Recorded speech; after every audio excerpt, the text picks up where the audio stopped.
Здраво, Петър Керамеджиев.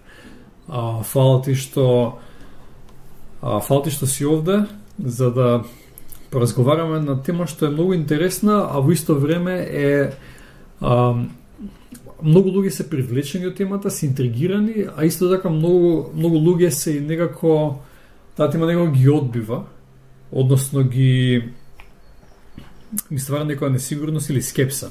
А тоа е темата на духовност, или да кажеме спиритуалност. Па ти веќе имаш снимало неколку видеа поврзани со твоите искуства во духовноста, имаш интересни патешествија со таа цел. Па ајде да почнеме вака, да ми кажеш нешто повеќе врска со тоа како откри и што те привлече да воочиш, да почувствуваш дека не е само ова што е, дека има повеќе нешто од ова што ни е навидум реалност. Прво, фала ти, Мартин, што ме викна на овој подкаст да се збориме за овие работи. Што ме привлече и како сум стигнал до тоа е нешто што јас многу често се прашувам самиот себе си. Некако можеби со наставите што ги раскажам во видеата, кои не се директно духовни, но допираат помалку таму, некако помалку ми покажувале дека има нешто повеќе. Например, во едно видео раскажувам како сум израснал во природа, односно во лето сум бил во викендичка со баба ми и дедо ми, и дека кога сум поблиску до природата, некако интуитивно осеќаш дека не си само ти, дека си дел од одреден систем. Тоа воопште не е рационална работа, туку е само како суптилно нешто што го чувствуваш.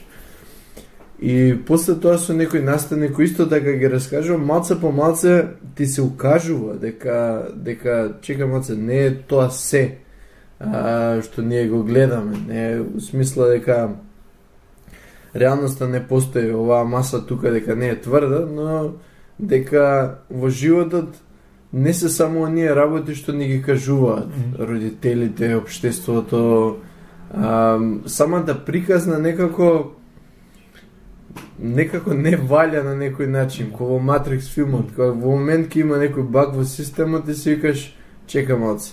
Океј, ќе затржиш мислата на тоа, зашто сакам да прашам нешто. Спомна нешто што е едно од оние нешта што ги одвраќа луѓето од оваа тема. Кажа дека стварноста, материјалноста на нештото, дека не е, како се изрази, дека не е тоа, така? Дека не е трајна, дека не е доволно реална. И ова е еден од оние принципи на филозофијата на будизмот, каде што вика дека реалноста е илузија, дека е маја. Односно, ние сме замајани од реалноста. Одлична тема. На кој начин, зашто стварното не е стварно? Так. Во кој смисол не е стварно? Зашто знам што мислиш, ама би сакал и тие што гледаат и што слушаат да го обмислат. Так. Да обмислат таа вистина. Ајде, на овој начин. Краткиот одговор е дека ние сме тие што ја правиме илузијата. Реалноста е реалноста, ама ние ја правиме илузијата. Долгиот одговор, да го објаснам тоа е. Еве со најобичен пример, една од најпрвите работи што можеби сум ги пуштил во животот. А тоа е гледање на други етникуми како различни. Например, албанците. Кога сум бил мал, сум слушал работи како они се вакви, они се такви, и јас сум имал над реалноста, кога гледам некој човек што е албанец, сум имал мисли, овој човек е албанец, и сум му додавал некои карактеристики. Сите тие измислени атрибути, што всушност е илузорни, бидејќи не знаеме дека не може тоа да се однесува на сите луѓе што припаѓаат на таа една етничка група. Не светот е тоа така. Сите имаме стереотипи едни за други. Апсолутно на тој начин, затоа што кога сум патувал, стварно постојат тие стереотипи за било која нација, но ти кога гледаш еден човек како единка, тој е спој од, не знам, илјадници карактеристики, толку многу има во еден човек, за ти тој човек да само една карактеристика, да го гледаш како една карактеристика. Да го ставиш во кутија. Да. Во една национална кутија. И тоа кутија да е толку многу мала за разлика од самиот човек што е. Од тој аспект, илузијата, сега многу луѓе се замислуваат кога ќе слушнете еви тоа, на истокот се нарекува Маја, свет како илузија, и си мисла дека треба како во Матриксот да дигнат слушалки и да излезат од тоа. Реалноста е дека во исто време постојат нивоа на реалност. Односно, можеш ти да си во умот, например, некој денеска имаш многу лош ден, имаш проблеми на работа, те мачи нешто тоа и седнуваш да јадеш. Во тој момент, маката што имаш од тој момент и проблемите од работата, ги чувствуваш во се. Кога ќе почнеш да јадеш, ти не можеш да го доживееш залчето, вкусот на залчето, затоа што во тој момент ти се врти нешто во глава. И твојата реалност во тој момент е во главата, не е во физичката, најобичните сетила, петте сетила не можеме да ги осетиме во тој момент кога нешто не се врти во главата. И тука е проблемот. Умот, кој не е одлична алатка за преживување, не дека ние треба да се, не знам, мозокот да си го изгасиме, туку тој кога е преактивен, знае да се појавува у моменти кога не ни треба. Пак ќе кажем, тоа е алатка за преживување, тоа е супер. Значи, некогаш ние е потребно брзо да ги стереотипизираме работи. Кога сме биле некогаш во шума, треба брзо да видиш што е волк, што е тигар, за да можеш да преживееш. Тоа е умот што им дава значење на нештата, што ги мозокот преку сетилата ги регистрира тие нешта, умот им дава значење. Ги толкува. Опасност или па вода. И така натаму. Апсолутно. Мислам, еве, нистата тема, јас си сакам да направам едно видео на тема да бидеш 5D човек, тоа така го нарекувам, бидејќи сум приметил дека мојот живот, што и да правам, некој човек знае да ме стави во некоја категорија. Например, кога сум тренирал боречки вештини, некој мисле дека сум насилен, кога сум одел од теретана, мисле дека овој само дига тегови, не мисли во главата. Кога сум отишол во Индија, луѓе мислеа готово човеков монах и само тоа. Тоа е илузијата што други ја имаат за другите. Значи таа помисла е илузорна, така од кај знаеш ти зашто тој човек оди во теретана. Така, стереотип, илузија.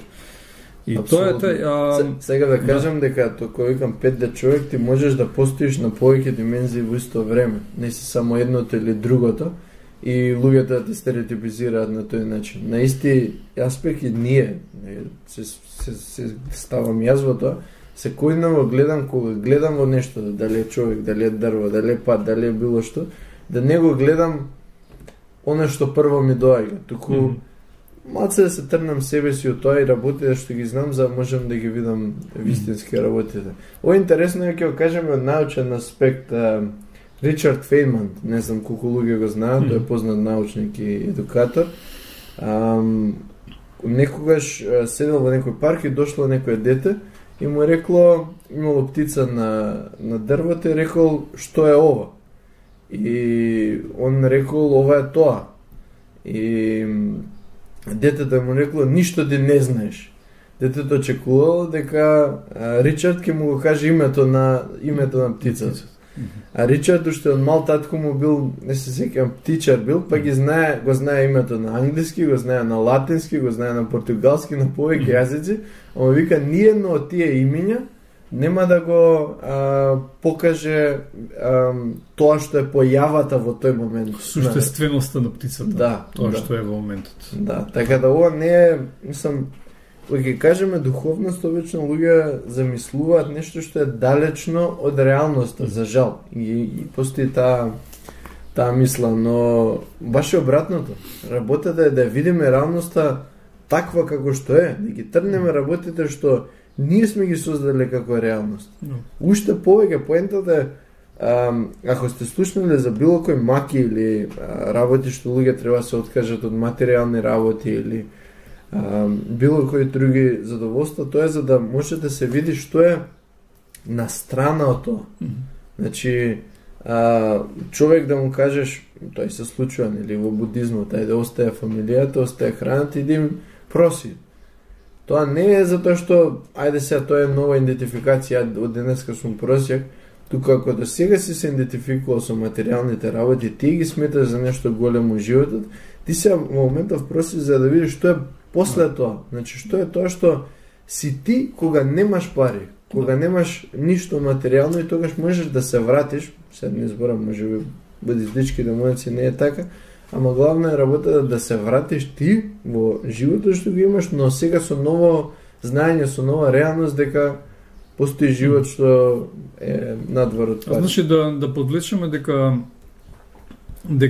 растурањето на концептот што ги имаме за себе си или за некои наши особини е здраво за психата и за умот, мислам, здраво е за човекот.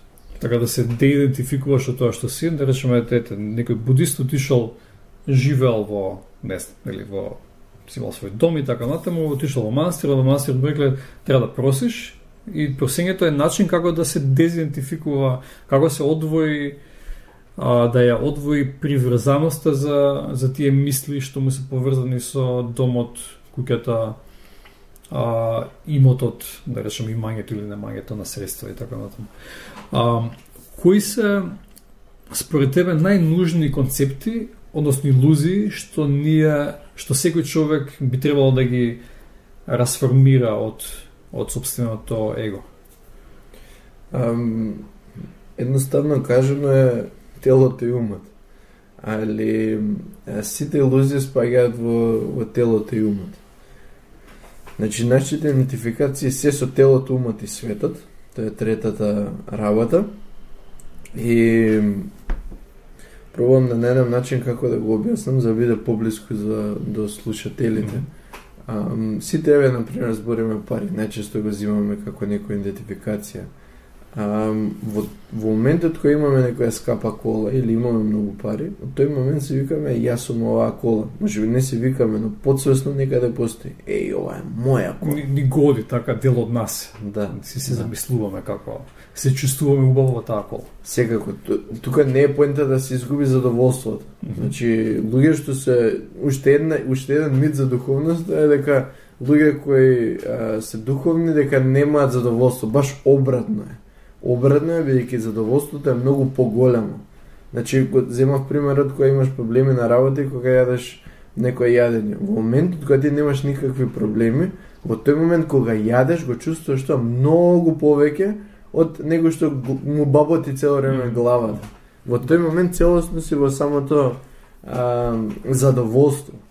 Исто така можеш да чувствуваш задоволство кај што за жал повеќето луѓе ги пропуштаат. Например, само да седиш во некој парк, да ги гледаш дрвјата или цвеќињата, еве, ќе се земам чист пример за себе, во тој момент ми се појавува една екстатична возбуда како пред да добиеш некој поклон. Например, пред да отвориш некој поклон.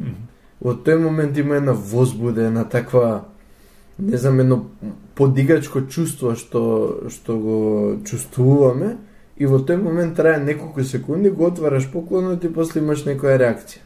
Истото тоа чувство го чувствувам само да се седам и да гледам некој дрво или дете некој да помине и тоа е задоволство, мислам, по дефиниција е задоволство. Да се вратам на прашањето со илузиите. Илузиите се со идентификација на телото и на умот. Повеќето луѓе, за жал, еве кога се работи телото, живеат во страв. Кога станува да не им се случи некој нешто, да не ги грабне некој, да не им направи. Тука е умот кај што материјалните работи што ги имаат или психолошките работи, статус, некој да не им го одземе. Да не исчезне се.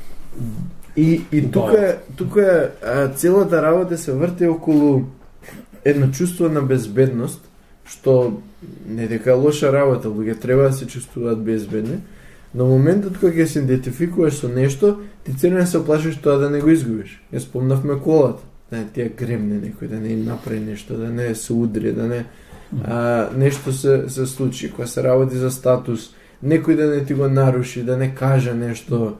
И дури кога ништо не се случува, постои одредена иритација. Тука замката е дека безбедноста треба да се потврдува цело време.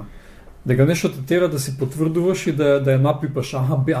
Добре, сигурен сум. Така, ќе дојде плата или никој не пре да се чувствувам подоле, да речеме, на работното место. И така, то постојано е тој невидлив, бездопирен конфликт, каде што луѓето тоа се поврзано со безбедност, чувството на безбедност. Апсолутно. Да се потврдува, да се чувствува постојано. И дали е тоа можно? Дали има потреба да го правиме тоа, да си потврдуваме дека вака е, што е тоа страв од промена, страв од... Би рекол, еве ќе кажам, пошто сакам да зборувам секојаш од моje искуство, ако верувам дека ако човек не збори од своје искуство, лаже. Значи, ако раскаже од друго искуство што самиот него искусил, тоа е исто ниво на лага. Сум видел во мојот живот дека во моментот кога сум ослободен од идентификација, тогаш природно ми доаѓа свесноста дека работите не се трајни. Материјалните работи што ги имам, денес ќе ги имам, утре може да ги немам. Работите што ги немам, може да ми се појават утре нигде никаде, и тоа многу пати ми се случувало во животот. Луѓето што ги имам, ето, со мои скоро 30 години, луѓе доаѓале, луѓе си оделе од мојот живот. Ние да не можам да го задржам.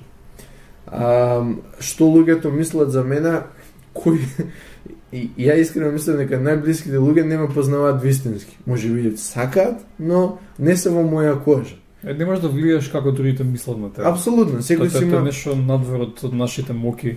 Така. Секој си има некоја своја слика за мене, базирана на нивната психа што имаат.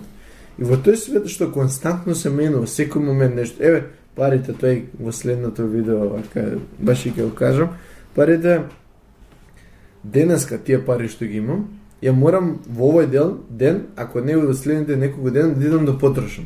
Че не се нешто што можам да ги задржам. Можам нови ми доаѓаат, старите си одат, цело време се движат тие работи.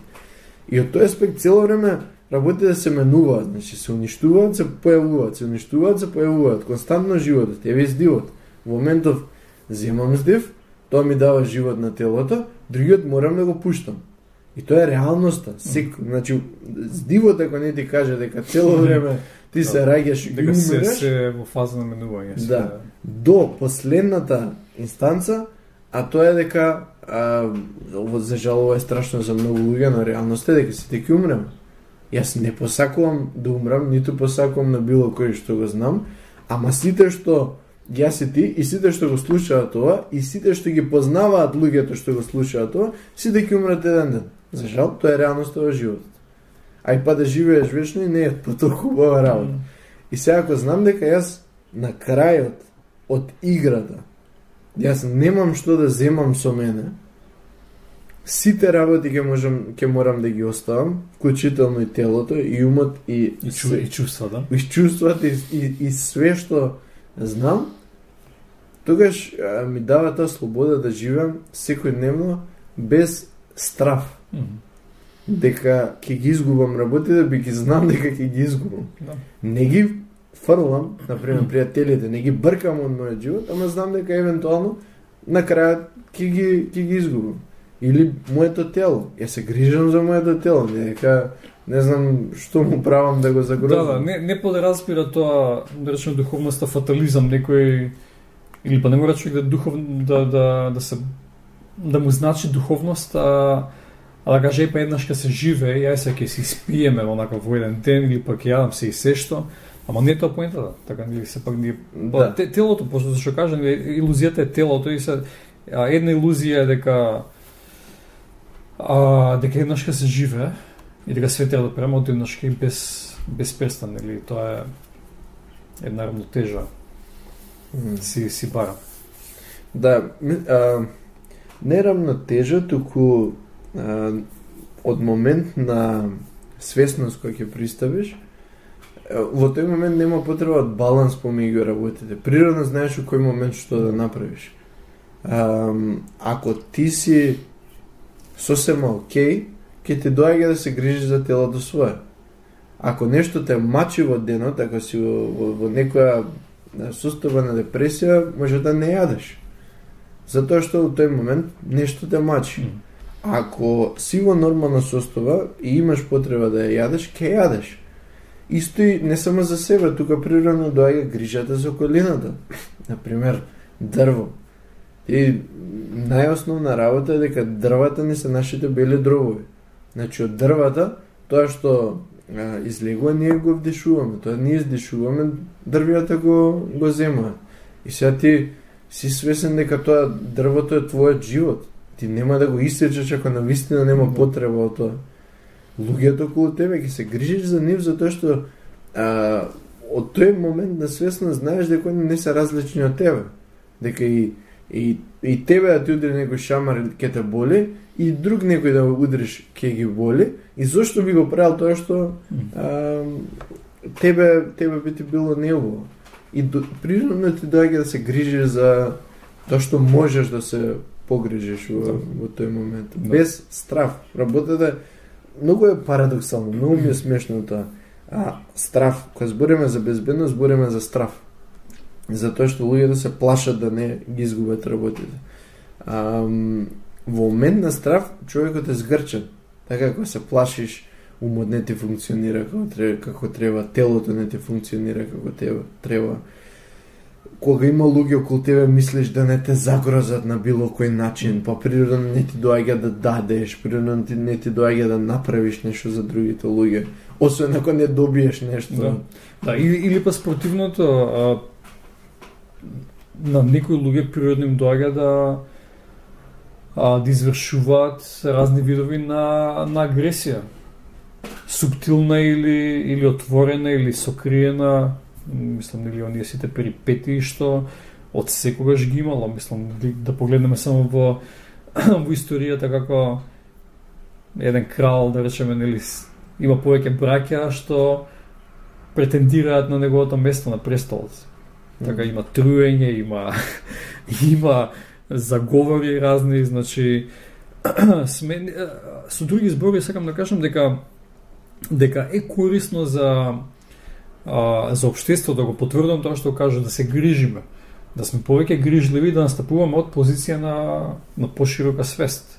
Така дека ако јас нанесувам, да речеме, некакво лошо од позиција на страф, тоа што само се пренесува.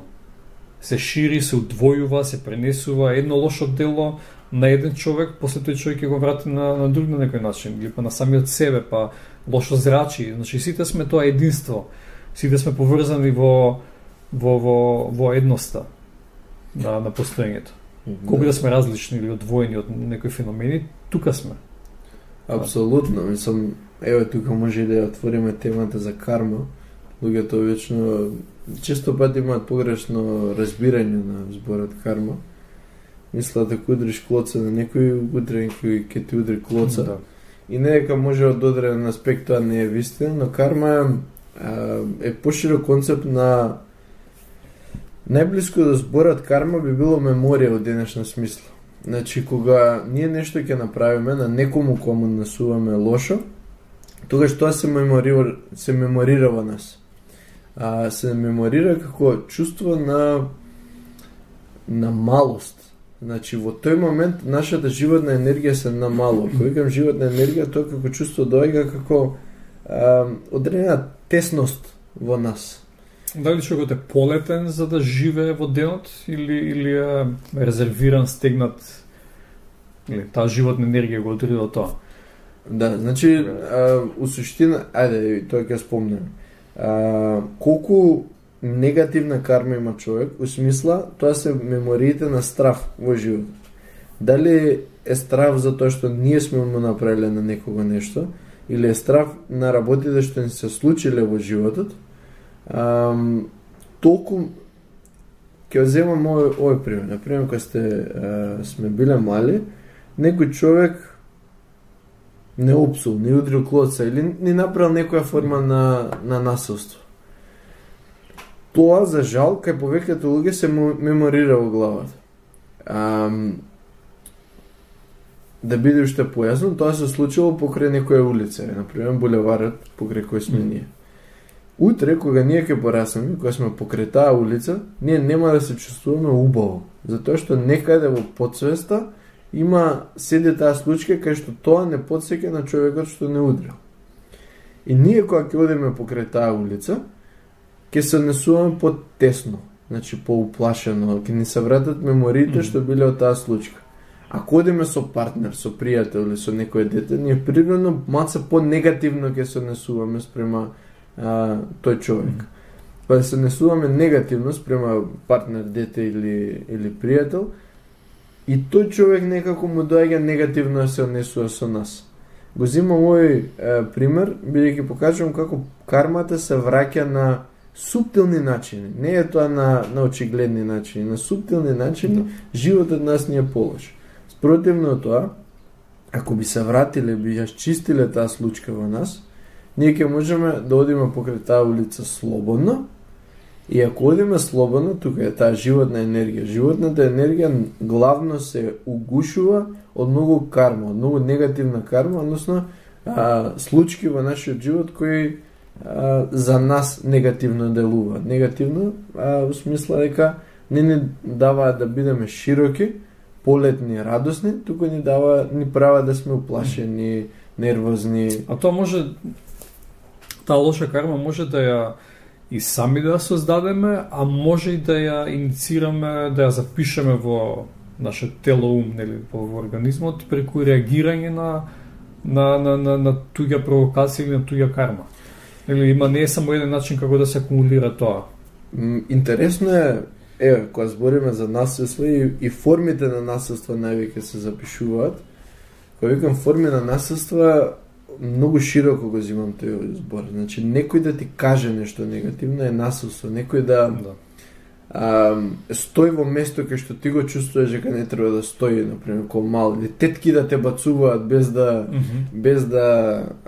те прашаат за тоа, и е форма на насилство. Не е кој нешто, но е форма на насилство. На сила е. На сила е. Да. Присилено. И кога се работи за такви форми на насилство, човекот што го прави насилството, жртвата и наблюдувачот на исти начин им се меморира тоа во себе си. Тоа е интересен феномен. Значи, на улица да видиш некој да повредат, во тебе се запишува како ти да повредуваш. Се некој ќе си каже од морален аспект вака или онака, но така функционира животот. Да.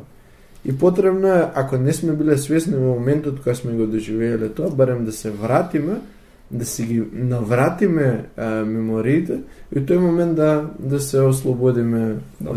Тоа може да се заврши малку тука, тоа е многу битно, бидејќи луѓе се освестуваат нас проти спрегата на акција и на реакција.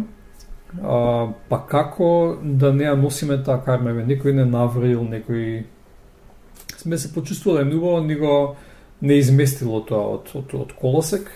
Како да се врати човек на колосек? Како да се ослободи од таа импресија, од тој впечаток? Збориш во денот или општо во животот? Зборам и во денот и во животот. Така. Значи, и двата начини за двете работи би било чекор назад и одмор. Кога викам одмор, зборам надвор од активностите. Например, во денот, ако не си во колосек, потребно е да се тргнеш од работите што ги правиш, да земеш време за себе си, кое е празно време. Во смисла, не е да играш игри или не е да правиш некоја активност, туку е момент во денот кај што можеш да си направиш рефлексија. Некои луѓе, например, се запишуваат работи, тоа е многу корисно. Што е да чувствуваат, што е да е случката, ќе земеш и ќе ја запишеш. Во тој момент е момент на свесност, затоа што можеш да си активен со пишувањето, свеста работи да го гледа тоа што ја напишам, не самата случка. Човек може и само да си поседи сам. Некои луѓе не можат, некои луѓе можат, само да си поседат сами и природно тоа некако да се издиши. Или некоја ствар кај што постои одреден степен на активност, но постои момент на рефлексија. Например, не знам, када човек да си наполни, да си седи само кадата, или да се прошета во природа. Такви работи не возможуваат се вратиме на себе си. А од аспект на животот има многу начини на кои човек би можел да се исчисти од тие работи и на работа е секојдневна медитација. Секојдневна медитација не возможува да тој момент на свесност расте. Свеста е оно што е помеѓу акцијата и реакцијата. Ако ти ме опцуеш мене, поради мојата карма јас одма ќе ти вратам. Ако има момент на свесност, во моментот кога ќе ме опцуеш, тука постои една пауза, кај што јас одлучувам дали ќе ти вратам или нема да ти вратам. Свеста е во помеѓу. Свеста е помеѓу. Паузата е свеста. Така. И затоа тука доаѓа медитацијата како можност да се порасне таа свесност, за и во секојдневието кога ни се случуваат работи, да ние приметиме како реагираме на нив. Во моментот кога ќе приметиме, тука ни е избор. Може да одлучиме да продолжиме да го правиме тоа или да не го правиме тоа. Тоа не зависи, никога ќе треба да го продолжиш. Е потребно, но да е тоа момент кога ние намерно го правиме, а не да нас не контролираат работите однатре. Исто така, многу корисна алатка е човек да се навраќа на работите. Го спомнав со пишување, возможно е човек да си ги пишува настаните, кога ќе примети дека нешто е поврзано со некоја случка од минатото, може да си го напише тоа во најголеми детали. Кога викам најголеми детали, да пише тој ден, таму и таму бев, околу мене мирисеше вака, за луѓето збореа вака, сите можни сетила, што патем сите 5 сетила се запаметени во тој момент. И секој момент од нашиот живот го имаме во нас. Да може да се врати во тоа и самата случка да ја објасни во најголеми детали. И тоа да го повтори, може би звучи чудно, но некои 12 пати, се додека за таа случка не се чувствува едноставно. Да го повтори со пишување или да го запише, па да го прочита, да го контемплира, да го размислува.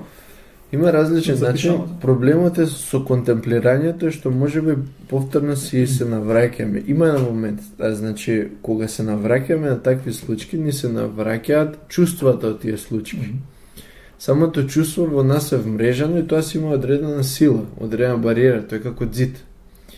И возможно е кога ние го контемплираме, ни се навраќа чувството, ние немаме доволна енергија да поминеме од тој ѕид и тој момент да се откажеме. Нема да кажеме јас се откажувам, туку ми се јаде ќе одам да јадам. Тоа обично така се случува. Кога нешто посилно. И наетот, односно тоа некој чувство што не сака да го реши проблемот, да го раствори, да прости, да речем. Така, тоа е човечка работа. Мислам, се работи до некаде до проста математика, колку енергија имаме ние и колку самата случка има енергија. Друг човек или лист е одреден медијатор од целото тоа. Кога го пишуваме на лист, можеме на некој начин да се одвоиме код двајца. Имаме еден момент кога ни се ослободува енергијата од тој момент. Као еден човек што е заглавен во случката и еден човек што не е заглавен во случката. Тука може некој друг човек да биде покрај нас, да не тера да ние одново и одново се вратиме во случката, да ни помогне од тој момент кога ние ќе ни дојде да се откажеме. Но бара повторување на тоа. Без разлика дали е пишување на лист, без разлика дали е човек кој ни помага, или е нешто што е секојдневно. Например, навика што сакаме да откажеме, тоа бара свесност, може би помалце, ама секој ден да се навраќаме. Значи, сепак е да сумираме за ова, сепак е борба на човекот со самиот себе. Така, и кога ќе ни се нанесе некакво лошо, и кога ние ќе нанесеме на некого лошо или агресија, тогаш останува со нас и ние треба да се справиме самите со себе. Што се случува ако не ги решаваме овие ситуации? На овој начин како што го предлагаш ти или на поинаков начин, што ако оставиме тоа да си тлее?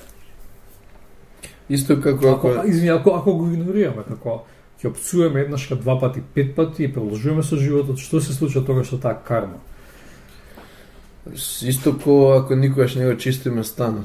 Значи почува да фаќа прашина, ѓубре, глувци доаѓаат, сите можни работи што доаѓаат со нечистење настанат, ние ќе мислиме дека сме окей и све е окей, ама сите околу нас ќе чувствуваат дека нешто некојаш ќе мириса. Ние сме навикнати на тоа, сме навикнале на тој однос, на тоа чувство и си живееме со тоа, ама други да го гледаат, го чувствуваат. Апсолутно. Кога Македонија што имаме ѓубре тука таму и кога ќе дојде некој странец и кога ќе види колку е прљаво, така и лично, кога ќе ни дојде некој од страна ќе види колку е прљаво. Збориме човек што би дошол од почиста земја. Едни со други кои што каже сме навикнати на таа психолошка нехигиена што ја имаме. И тоа има, знаете како, ако дома не ви е чисто, ќе почне мувла, например, се создава. Мувлата пак ќе имате респираторни проблеми. И на тој начин едно со друго ќе почнат нови проблеми да се создаваат во животот. И тука е момент кај што најчесто не си признаваме. Не си признаваме дека ние не сме изчистили. Не си признаваме дека ние сме си го направиле тоа. Затоа што тука е одговорноста најбитна од се. Кога се збори за духовност, не само за духовност, за било која работа во нашиот живот е одговорност. Често пати си викаме, па овој вака ми направи, вака ми се околностите во животот. Зошто јас да простам, зошто тој не ми прости на мене или Апсолутно. Си наоѓаме изговори само да не одговориме на импулсот, можеби за помирување, за Така, кога се работи за простување, тој го имам во една од видеата, има еден убав цитат од Тил Сван, вика кога ќе му простиш на човек е како да ослободуваш затвореник за на крај да сватиш дека ти си бил затвореник од цело време. Кога збориме за простување, значи најбитно е сами со себе да си простиме. Да, некои луѓе направиле нешто и можеби не е добра идеја да им кажеш супер, ти простувам, само продолжи така. Туку работата е внатре во себе си да се ослободиме од таа случка, за да можеме да ја ослободиме таа енергија што е врзана, за ние да се чувствуваме убаво. Исто и за било кои околности кои сме. Например, во Македонија сме се, реално некои работи се добри, ама имаме и многу неоки работи во државата. И се природно кога здраворазумски човек ги гледа тие работи, се создава некој гнев, некој неубаво чувство во тоа. Но ако дозволиме да седиме во тоа чувство, тоа ќе не направи слаби. Ќе не направи слаби од аспект како ние сме мали, ништо не можеме да направиме, тоа ќе се пренесе на други аспекти во животот и животот ќе не биде као пловка ќе бидеме, кај ќе дувне ветрот, кај ќе морето, брановите ќе бидат. Спортивно тоа е окей, таква е ситуацијата во моментов. Јас ќе направам тоа што можам да направам, ама највикот се внатре во себе можам многу работи да направам. Значи надвор тоа зависи од околностите. Нема да биде изговор за непостапување, за да не си ги реализираме собствените, да речеме, цели, да кажем, поради тоа што сме прочитали некоја лоша вест или па актуелна е некоја лоша вест и ни надвиснува на сите, бидејќи тоа се чувствува многу периодично. Се чувствува тоа кога гледаш дека некоја одредена вест поврзана со што и да е. Значи секогаш често го има тоа. И на сите ни надвиснува и луѓето тешко излегуваат. Толку силно им влијае што не враќа назад. Значи тоа чувство, да речем, може ако сме постигнали некое чувство на, не знаме, сме заслужиле да сме работеле со себе си да се чувствуваме и да постапуваме добро со себе си, со другите, и се случува нешто во политиката и ние сме сите доле. Така. И тоа за мене тоа е една очигледна појава што токму поради тоа ни се потребни овие знаења што ги разговараме денеска. Значи како да се ослободиме од тоа, како да ги надминеме тие, да се деидентификуваме со тоа, да не се продолжува тоа угнетување. Апсолутно, мислам, постои една, како да кажам, Јан другари ја нарекува негативна афирмација во Македонија и тоа кога ќе отидеш од странство и кога ќе влезеш се чувствува. Сите викаат не можам. Не може, само слушаме не може. Ќе ми дадеш некоја идеја за бизнес, некоја идеја, не може. Сакам вака и така, не знам, ја кога патував низ Европа, си ми кај ќе умреш. Кога викав кидам во Индија, ми кај ќе умреш. Што и да сакаш во животот да направиш, што не е онаа апсолутно веќе видена, само некој не може ти вика. Сега, лично во мојот живот тоа не ми смета затоа што сум ги правил работите што сакам да ги правам, но луѓето сами со себе си викаат не може. Да. Тоа што ќе ти кажам тебе не можеш, сам си го вика тоа на себе си. И тоа е поразен човек, тоа е роб. Да. Тој робот, главна работа кај робовите е што не мисла дека може да бидат слободни луѓе. И тој момент, тоа чувство на поразеност, тебе ти е завршен животот. Ти телото ти функционира, умот ти функционира, живееш, јадеш. Да сменам навикава цигареви да ги оставам, не може. Ај на водна се качам, не може. Ај до парк да излезам, не може. Значи све не може. Да, апсолутно. Само ни навики што се длабоко тврдени ви ги даваат некој да рече моментална награда. Моментална емотивна награда, затоа има толку негативни. Така. И тука сме кај вестите што ги спомна. Преска спомнавме за насилство. Во момент кога ќе видиме на вести дека некој направил нешто, и тогаш си генерираме ние карма. Само да го гледаш тоа, ограбил некој банка, убиле некого, било која вест, како човек ти реагираш на тоа? Има некои портали кај нас што имаат број на прегледи на веста.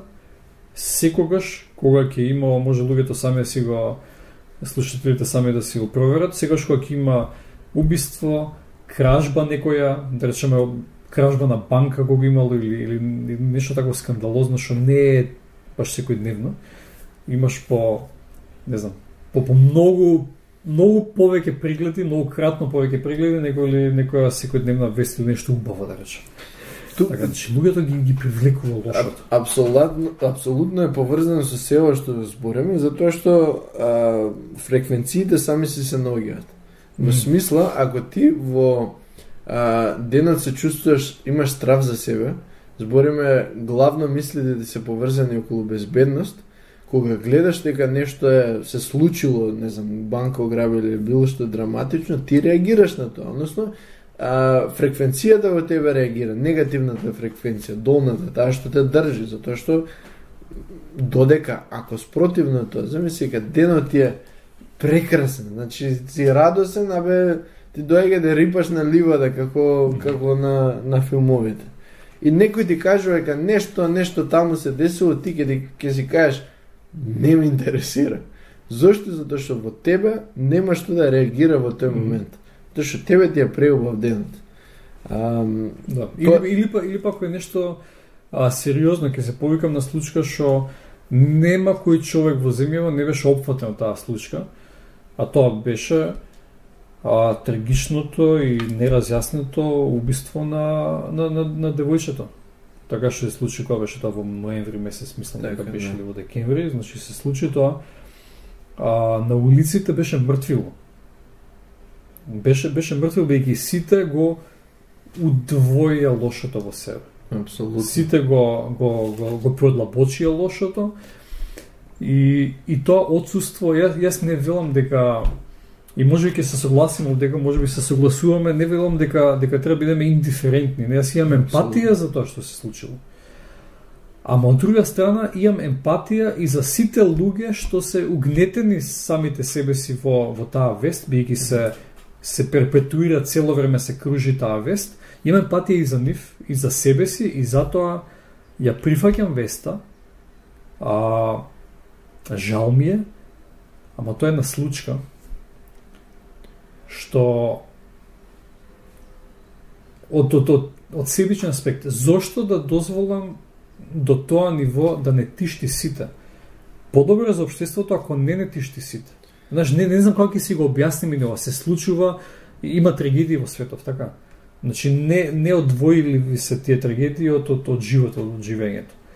Ама еве кај нас биги толку сме во Македонија, колку да живееме едни од други или различни мала, различни други, различни населби, различни градови и така натаму, ние сме како една заедница. И убавото сите заедно го славиме, нема еден кој човек што не е опфаден од убавото. Не знам, Македонија победила на европско првенство во кошарка. Така. Да. Може би за малце медалки освоивме. Вардар е европски шампион. Луѓето ги понесува тоа. Исто и со лошото. Апсолутно. За жал, што имаш да кажеш во врска со тоа? Мислам, нели... Да, прво да не ме разберат некои луѓе погрешно. Сега ме кажам нешто околу случката, но не мислам дека тоа не е лоша работа. Апсолутно е монструозно. Да. Со без превеличување на работите, тоа е зборот кој е потребен во моментот. Монструозно е тоа што се случило. Но од друга страна, како ја прифаќаш веста, многу влијае на тебе. Значи, кој што кажа, значи, секој човек се осеќаше лошо во тој момент. И тука е интересна работа, затоа што еден аспект, тука е добрата и лошата човечка природа. Значи, добро е да ние се сочувствуваме со другите луѓе. Значи, се десило тоа на девојчето, ние се препознаваме од тоа, затоа што не сакаме нас да не се случи истото, ниту на било кој човек што го знаеме. Од друга страна, премногу седење во тие работи, тоа нас не влијае лошо. Кога ние не сме добри за луѓето околу нас. Абсолютно. И тоа се пренесува во животот. И ќе кажам, ја како го доживеав тоа и се надевам дека нема некој погрешно да ме разбере, веќе јас често зборувам за смрт. Не за тоа што јас го посакувам тоа или имам било какви намери такви за мене или за другите луѓе, туку кога зборувам за смртта, мене ми дава свесност за животот денеска. Мислам дека секој што тргнал на духовниот пат ќе се соочи со темата смрт и однаш ќе стане таа една интересна тема што Абсолютно. има многу позитивно значење. Апсолутно, значи Колку да звучи контра спротивно на разумот. Да, значи во Индија има некои гуруа што пред да отидеш кај нив ти викаат иди седи кај што таму ги кремираат луѓето, иди седи на тие крематориуми, помине некој време, после дојде кај мене. Затоа што во тој момент не би го сватиле сериозно гурото.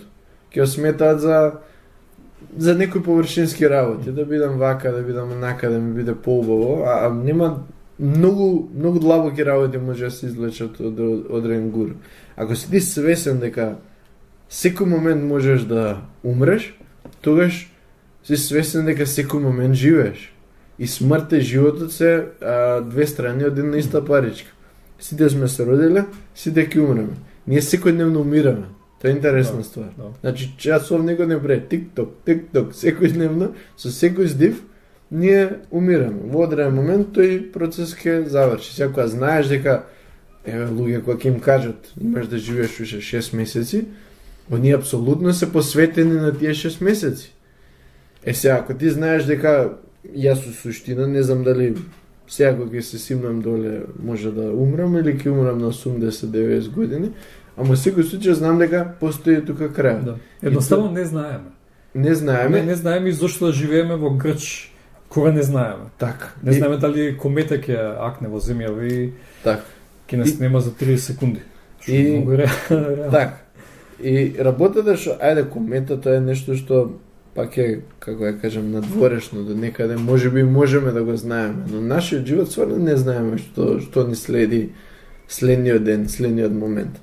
И сознаејќи дека јас ќе умрам, знам дека и луѓето околу мене што ги знам, и луѓето што се далечни ќе умрат.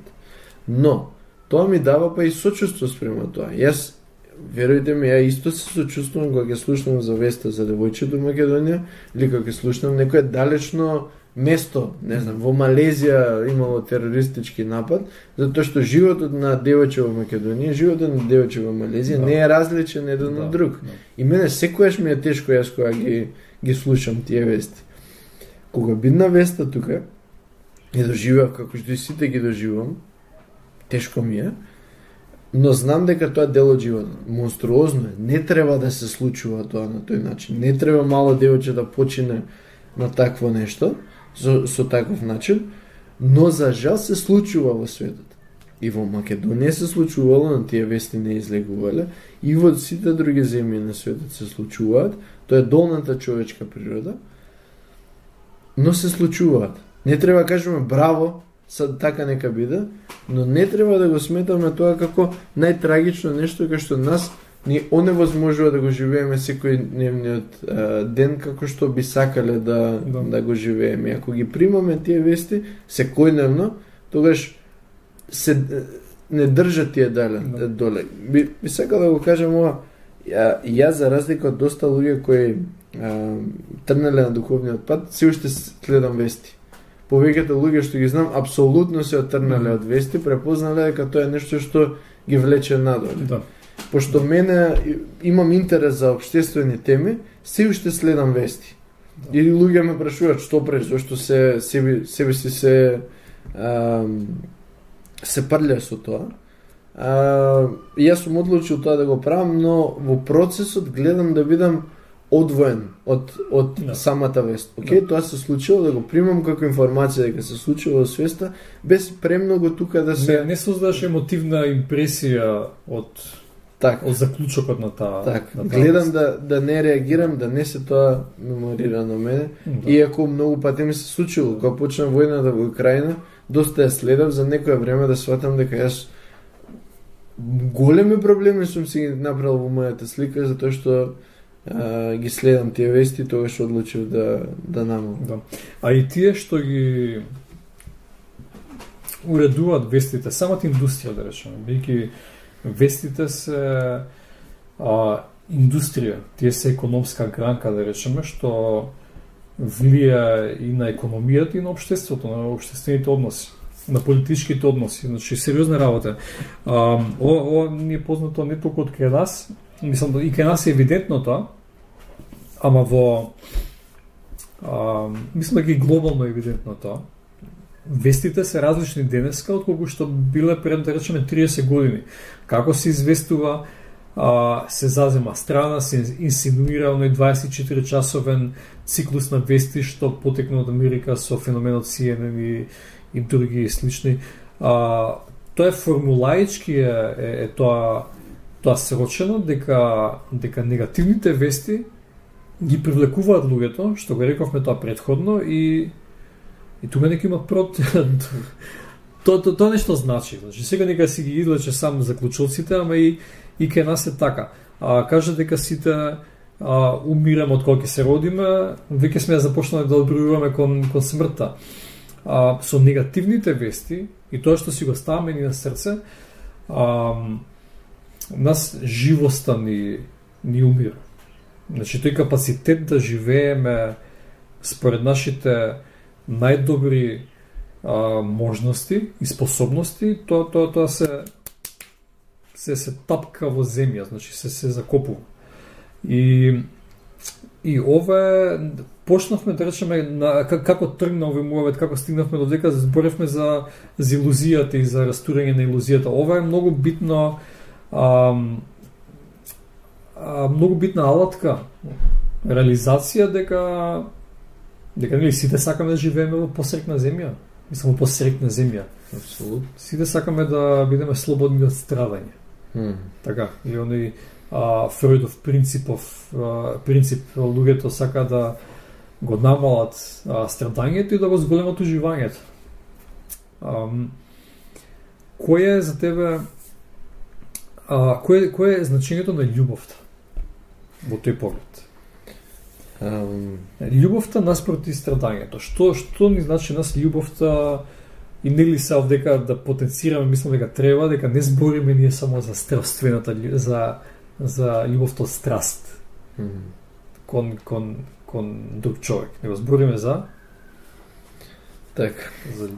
големата љубов. Беше голема реализација за мене. Ова после, може не им дававме контекст на гледачите, сум поминал околу 2 години во Индија на 3 пати. Ќе те прашам за тоа, може да го спомнеш онака како што треба, ама сакам да и за тоа те прашам, бидејќи. И после првото 9 месечно патување таму, тоаш го видов тоа. Видов дека љубов не е романтична љубов.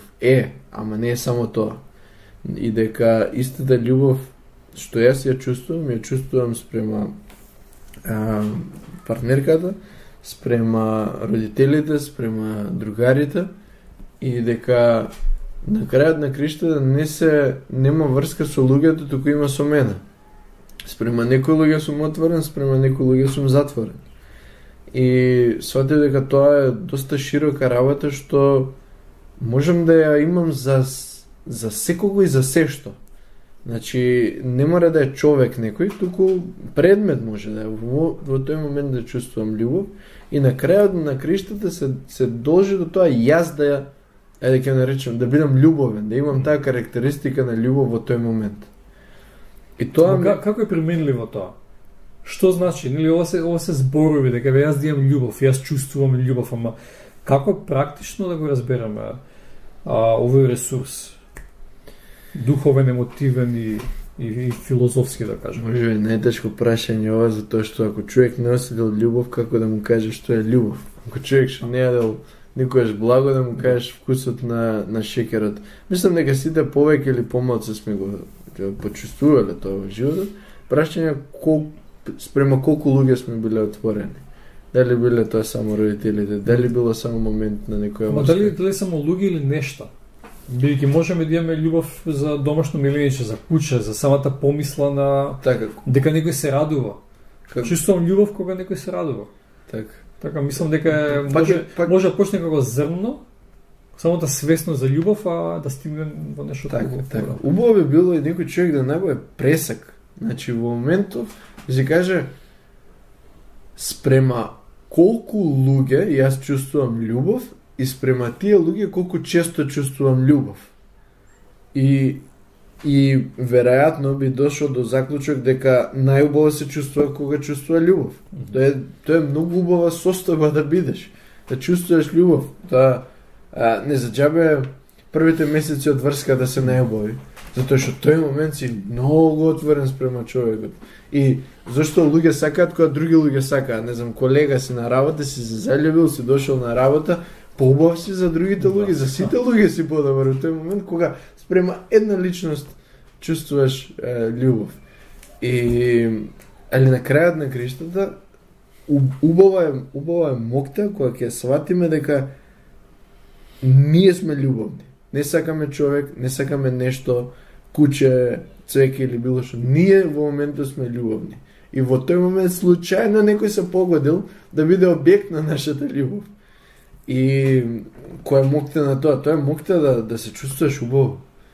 И не само, дури има корисни аспекти. Не би сакал овие работи да им ја дадам оваа форма, ама кога имаше една книга што јас бев доста затворен порано, не бев ни свесен дека сум затворен. Ја читав една книга, се викаше Ender's Game, сега ќе давам некои спойлери за луѓе што би сакале може да ја читат. А тоа е кога едно дете генерал е во војна во случајот вонземјани. И бидејќи генерал треба да го разбере непријателот за да може да го победи. И он вика во моментот кога највеќе го разбирам, највеќе го сакам и од тој момент морам да го уништам. Тоа е практичен аспект. Ти да имаш непријател, ако имаш големо разбирање, имаш љубов, ако имаш голема љубов, имаш големо разбирање, и тука можеш да го разбереш, ако сакаш да го уништиш, не би било убаво во тој аспект да се користи, ама ја би бев затворен, таа книга така ми делуваше во тој момент, интересно е како и следните делови од самата книга се, али ни овозможува да се конектираме со било што. Во моментот кога ќе се конектираш со било што, ти повеќе ги разбираш работите. Преска го спомнавме примерот со Ричард Фейман и со птицата. Ти можеш да ја гледаш птицата со љубов, во тој момент ти си поврзан со птицата, ја доживуваш, како малите деца, видете ги малите деца како ги гледаат работите, значи не не знам, пеперутка некоја, не види ја пеперуткава како нешто што е одвоено, туку моментот кога он ја гледа, он станува пеперутка. Малите деца се едно со тоа. Едно се играт, едно со цртежот, едно со пеперутката. Едно се, не се одвоени од... Апсолутно. Да го објасниме за гледачите што значи да си едно. Тоа не значи дека твоето тело и телото на пеперутката се едно исто тело. Туку во твоето доживување на работите, ти ја доживуваш пеперутката како едно со тебе.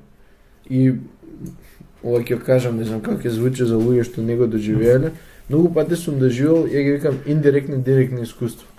Значи, додека во мојот живот морам јас да направам или јас да бидам нешто во некоја ситуација за да можам да го доживам искуството од таа ситуација, многу пати ми се случило да доживам целосно како некој друг човек е во тој момент. Сум може да доживеам како е да умреш. Во моментот кога дедо ми почина, имав искуство како е тоа. Во одреден момент сум имал искуство како е да си вода.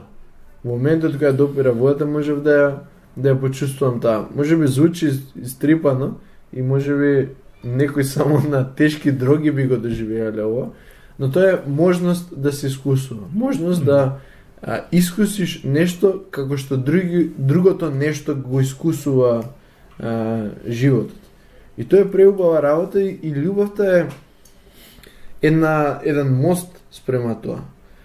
Само да кажам дека ти денеска кажеш, ќе имам повеќе љубов, тоа нема да се случи. Значи не може човек намерно да има повеќе љубов. Оно што би можело да прави е да ги гледа границите што спречува да се конектира со другото нешто, што е да е тоа. Во моментот кога ќе ги увидиме границите и ќе се ослободиме, не природно доаѓа состојбата на љубов. Тоа е како цвеќето, значи ние мора, не знам, кога градинаринаме ставаме ѓубриво, ставаме почва, ништо од тоа не изгледа како цвеќе, на крајот цвеќето кога ќе се дојде, тоа е љубовта. Да.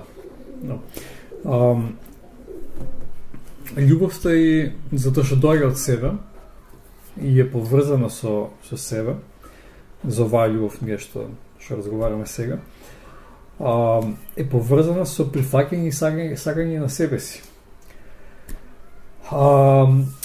Мислам дека во општеството имаме проблем со тоа, ако викам имаме, бидејќи сме воедно, колективно е тоа.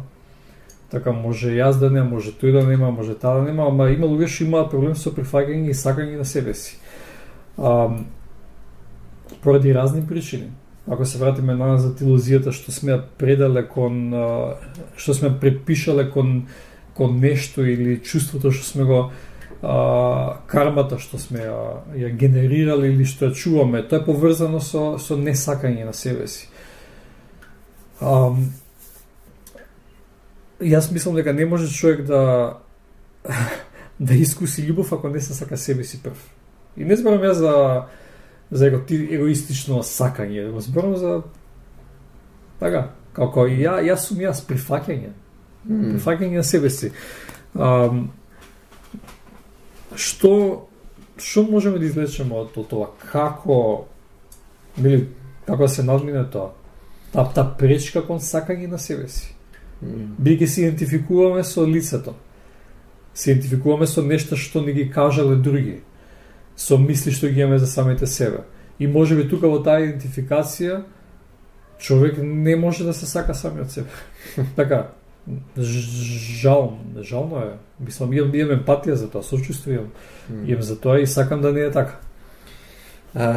Би рекол дека многу е тешко да се сакаш себе си, зборам дека скоро и да не постои. Мислам, за се сакаш себе си треба да застанеш пред огледало, да се видиш себе си, да се штипнеш добро, че ја кажеш убав на мајка и да се сакаш себе си. Мислам, практично не доаѓа тој момент.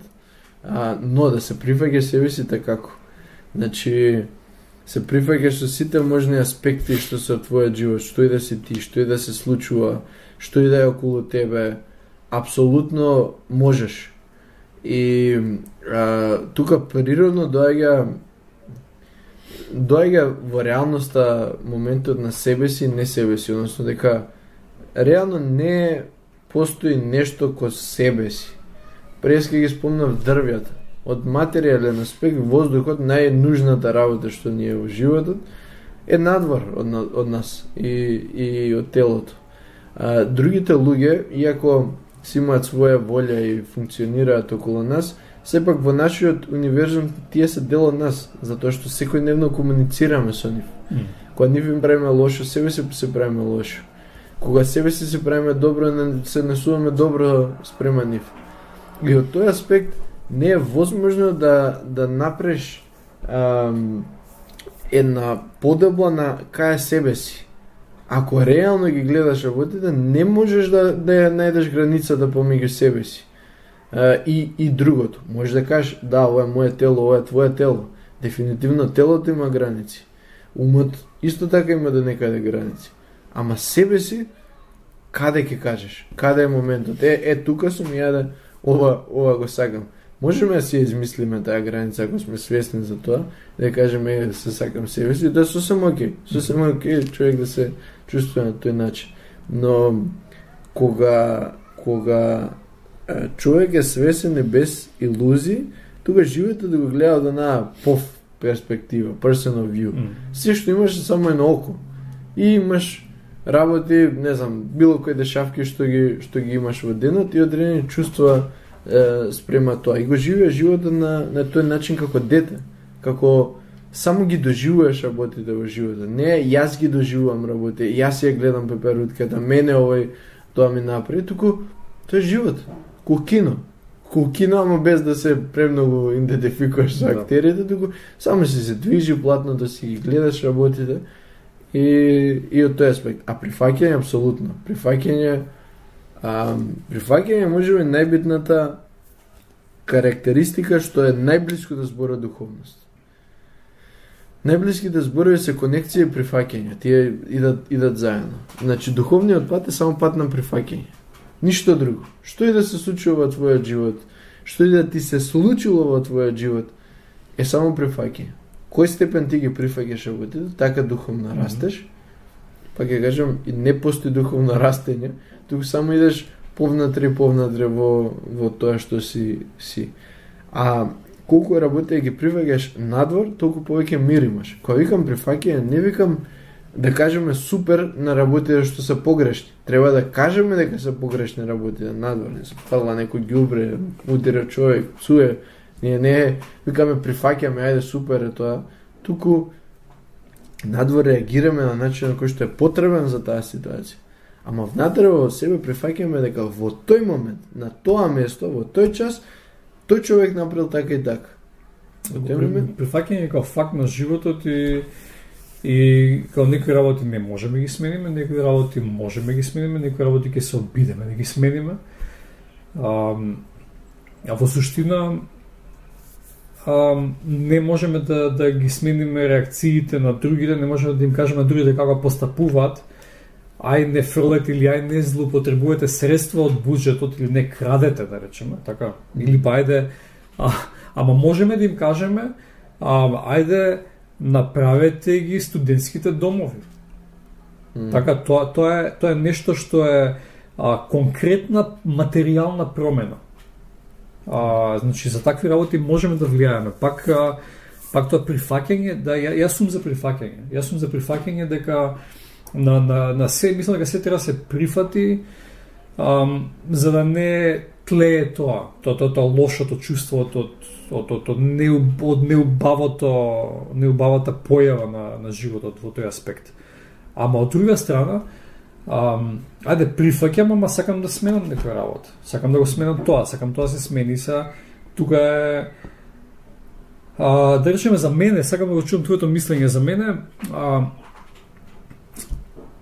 Мојот поглед е дека духовното генерирањето на духовна кондиција е поврзана и со активност во животот, бидејќи добро можам да речеме, може некој човек да отиде во пештера, во наводници, што и да е, може да е пештерот и да се повлече и да си прави своите медитации и исхрана и така натаму, не знам, да си најде некоја занимација, добро, супер, ама ако човекот што почувствувал, да речеме, моќта на духовноста, моќта на свеста, духовноста води до проширување на свеста и до љубов и така натаму. Ако некој човек го почувствува тоа, тогаш зошто да не направам нешто, берем една трошка да направам да се намали страдањето во светот или односно во ва педа на живењето. Така. Што мислиш да требали дали активизмот е поврзан со духовност? Мислам дека природно доаѓаат тие работи, кога ти си свесен, кога ги гледаш работите околу тебе, кога јасно гледаш што не е позитивно за другите луѓе и за тебе и што е негативно, кога го гледаш страдањето на другите луѓе, природно ти доаѓа да тоа што можеш да го направиш. Не се во илузии дека ќе направиш кузне што, но во секојдневните работи, можеби најмали работи до најголеми работи ќе ти доаѓа да правиш. Може да е секојдневна активност, да видиш човек на улица, му кажеш убав збор. Или може да е некоја активистичко движење, кај што тоа има форма, тоа што би ти доаѓал би го правил. Иако доста е битно секојдневниот активизам. Она што другите луѓе не го гледаат, не знам. Од секојдневни работи паднало некој цвеќе, ти сакаш да го исправиш, или имало ѓубре на улица што можеш да го фрлиш. Тоа што го кажав, гледаш дека некој човек не се чувствува убаво, продавачка, например, па ќе направиш некоја шега, но убаво би било. Или ќе го препознаеш постоењето дека е тука. Апсолутно. Дека е присутно, кога те гледам. Мислам, вниманието, единственото е нешто што може човек вистински да го даде. Бидејќи се што друго даваш е нешто што си го земал. Да дадеш, не знам, чоколада, ти си го купил, ти си го земал од едно место и го даваш на друго место. Вниманието е нешто што суштински го имаме и може да го дадеме. Единствениот подарок што може да го дадеме на нешто. И пак ќе кажам, природно мислам дека доаѓа до тој активизам. Мене ми доаѓа, еве, например, со каналов што го правам, тоа е мој придонес спрема светот. Јас работите што се на самиот канал, содржината си ја знам. Не ми носи мене повеќе. Ми е интересно некојаш кога ќе опишувам да го гледам од друг аспект, но си го знам. И сакав да го дадам на светот затоа што е поентата, па си го чувам само за себе си. Ако може да му помогне на некој друг, и тоа веќе се случува со таа релативно мала гледаност што има во моментов, тогаш зашто да не и повеќе од сето тоа. Тоа е свесна одлука, човек може да биде многу духовен, никој да не го знае, никој да не знае дека е духовен, пошто духовните луѓе не изгледаат поинаку од било кој друг. И сум среднал такви на разни места кај што сум патувал, кај што никој околу нив не знаеле што се они. Не мора да се облечени во апсолутно мислам портокалова одежда или во црна мантија, да речеме. Апсолутно, и ниту имаат ореол на главата и такви работи, тие се секојдневни луѓе што во себе си има, не знам, се вулкан на енергија. Така да некој човек може да избере да го живее секојдневно животот без да никој не знае што он прави, или без да има формална експресија неговото, но исто така човек би можел тоа да го направи. Јас, тој пат ми доаѓа да го правам, кај што сакам да се дадам себе си, не би сакал да има еден интересен пример од мојата фамилија, веќе дедо ми е од егеско потекло и со работите што ги доживеал во животот, природно му доаѓало да многу штеди и многу чува. И кога он почина со голема сума пари за неговата пензија и плата што ја имал. А он штедеше до последен ден. Да. И тоа беше голема лекција за мене, затоа што очигледно парите не можеше во гроб да си ги однесе и непотребно се стискаше себе си. И тогаш си реков, ја не сакам да умрам на тој начин, не се работи за пари, туку оно што го имам у себе си. Сакам да го дадам, да се истрошам, да кога ќе дојде последниот ден, онака знам дека све сум дал, све е пуштено од мене. И така, иако очекувам дека и сега може да се случува некои луѓе зборат лошо за мене, имат лошо мислење за мене, но сепак еден човек кој ќе ми пише, кој ќе направам видео и ќе ми каже као ме допре ова, тогаш ја го сметам тоа видео за успешно, затоа што само еден човек допрел, барем што знам. А веројатно има и луѓе што не ти пишуваат, а што им значи нештото. Да, се си има некоја последица. Мислам од свест која се постапува од тоа. Би сакал да кажам и дека и сметам дека не само што духовноста е врзана со активизмот, туку и нужно е се потребно тоа. Затоа што луѓе што имаат ниска свест, која викам ниска свест, она што се себе си го сметаат многу ограничено. За крајот. Само фамилијата, или само малото, или само етникумот, или тука не спаѓа живиот свет за жал. Тука доаѓа тоа многу нееколошки работи што се случуваат во држава, затоа што човек не е свесен дека дрвото му е животот. Тоа е многу очигледна работа, но луѓето го пропуштаат. И многу е потребно луѓето што се на власт, не зборам само од политички аспект, туку било кој човек што под нив има луѓе, да има повисока свест. Луѓе што носат одлуки. Апсолутно. Луѓе што носат одлуки, за тие одлуки да се од повисока свест, да фаќаат добробитот на што повеќе луѓе и нешто. Но тука мора да е крај на за да има почеток на тоа, треба да има крај на себичното. Значи, мислам себичноста е користење на злоупотребување на нивната позиција за да служат на себе си, така, значи лично богатење, за да служат на свој етникум или на своји сопартици и така натаму, значи тоа е можеби логиката на политичкото, на макијавелско владење и однесување го наложува тоа, ама ако остатокот од земјата пати и воочува дека има корупција, што на латински корупту значи скршено срце, луѓето што се корумпирани, срцето им е скршено. Така, значи нешто треба да се поправи тоа. Така, ако може да се поправи. Тоа сакам да кажам дека мора таму кај што ќе ја не викам дека себичноста е лоша, бидејќи сме индивидуи, ние сме себе си, настапуваме од позиција на себе. Ама ако што кажа, ако е само тоа, ако е кругот толку многу тесен што ти само на себе мислиш и на твоите дома членови на фамилијата, тогаш да речеме извесен број на такви луѓе, нивната карма прави десетици илјади луѓе да се незадоволни од да викаат чекаме малце што е ова. Растуре е системов, затоа што тие луѓе не излегуваат од кола, не се симнале. Така, како можеш да не се симнеш од кола, да прошеташ да не прошеташ помеѓу луѓе, а да мислиш дека да знаеш како да решиш проблем. Да, не можеш, ти си одвоен од тоа, тие луѓе се одвоени од проблемите. Токму тоа сега да го кажам, значи луѓе нека бидат себични, нека бидат најсебични. Ама во тоа себе нека вклучат што повеќе луѓе.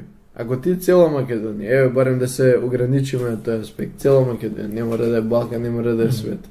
Ако сите тие луѓе ги сметаш, не ги сметаш, ти доаѓа природно, ако си направил некој духовен напредок, да ги сметаш како дел од себе, да ги чувствуваш, дека нивната болка е твоја болка, нивната радост е твоја радост, тогаш природно ќе правиш тоа што е најдобро за сите луѓе во Македонија. И тука не треба посебични луѓе. Ама во таа себичност да се вклучува. Во тој смисла себични. Да, секој човек. Петар, имаме ние во моментов саат и 20 минути одличен разговор, применливи мудрости, и имам дека две прашања што сакам да те прашам, тоа што го одложивме од претходно во врска со Индија. Ми кажа дека си бил во Индија 3 пати до сега. Да. Така, и Индија е една друга цивилизација, уникатна, или едно нешто само за себе, толку е разновидна, земјата има милиарда и колку се днеска, 500 милиони, милиарда и 300. Еден куп Многу се. Ние сме село во Индија, едно помало село во Индија, градче да речеме, ајде. Еквивалентно на Пехчево во Индија сме ние. Сега почи за Пехчево. Што може да добие човек од Индија? Индија е многу неверојатно место. Иначе да, се 1 милиарда и се 400 милиони. Ја се смеам, пошто градот кај што е мал град, 2 милиони. Една работа, прва работа што ми го отвори умот. Тоа е интересна работа, само што доја во Индија, бев во едно градче и го гледав сообраќајот. Сообраќајот беше тежок хаос. Ама немаше ниједна сообраќајна незгодна и до ден денес немам виден. Во кој смисол тежок хаос? Као премногу коли и правилата не постојат. Не постојат сообраќајни правила. Такви работи. Ништо. После сватите дека постои само свирка. Значи во моментот кога некој проаѓа и прави ти и вика јас проаѓам и тоа, и целиот сообраќај само титкање. Јас седев сериозно со саати седев на улица затоа што сакав да разберам како тоа се случува. Значи во синергија некоја се во еден миг се сите. Така, значи сите се тоа е свеста. Тоа е во едно, само се повикам на направен подкаст монолог, кај што читав превод на говор на Теренс Мекена и он викал, сакам да го истакнам, веќе ми е многу битно и на секој што ја размислил тема ќе му биде битно.